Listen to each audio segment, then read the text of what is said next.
Hello, EPS topic practice from EPS topic reviewer. 전기계기를 청소할 때는 제일 먼저 전원을 꺼야 합니다. It means electric machine when cleaning, you need to turn off power supply first. So, 제일 most. So, ang pinakaunang gagawin mo kapag naglilinis ng electric machine is to turn off the power supply. 그리고 and blank 와 같은 표지판을 붙여서 다른 사람이 만지지 않도록 해야 합니다. 않도록 is so that wala daw makatouch. 만지지 않도록 해야 합니다. You should. So, ibig sabihin, and kailangan mo daw mag-attach ng sign like blank so that no one else can touch it. 1번, 끄지 마세요. Do not turn off. 2번, 손대지 마세요. Do not touch.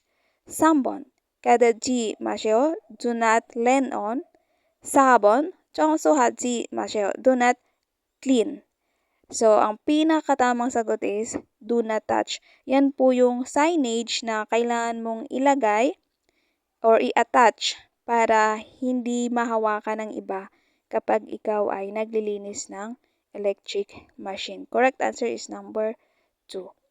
Again, 전기계기를 청소할 때는 제일 먼저 전원을 꺼야 합니다. So, yung 전원 is supply, power supply.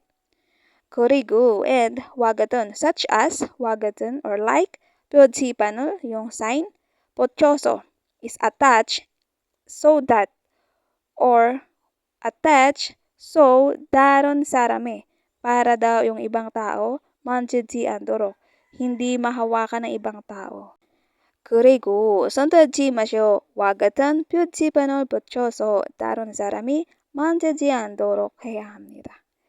Para sa iba pang mga practice, balik kayong bisita sa ating YouTube. Kaya naman ay mag-subscribe or mag-follow sa ating page para po sa iba pang mga updates. Happy learning! Bye-bye!